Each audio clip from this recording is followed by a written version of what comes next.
So Netflow, again, Netflow is somewhat similar.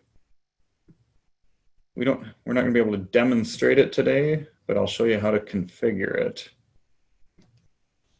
You need to go to our not so secret support.cgi page. If you haven't been here, it's kind of an ugly page because there's all kinds of stuff that we haven't necessarily integrated into the GUI. This is where some of the more hidden features are shown.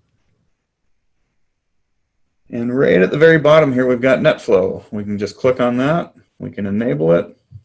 And again, Netflow, you're sending it to an external Netflow receiver or Netflow server. And so you're going to choose whichever version and protocol is appropriate, tell it where that server lives, and it's going to stream that Netflow data to that external device.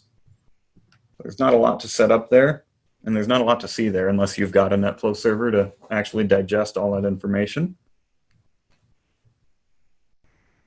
So the last thing I'll show you here, again, we don't have a Netflow server stood up and running, so you can just see here is an example of a third-party Netflow analyzer interface. So again, it's going to be somewhat similar to what we showed you in the DPI reports, but Netflow is a much more scalable enterprise or service provider oriented way to keep track of all your traffic flows across all your different locations and routers and devices.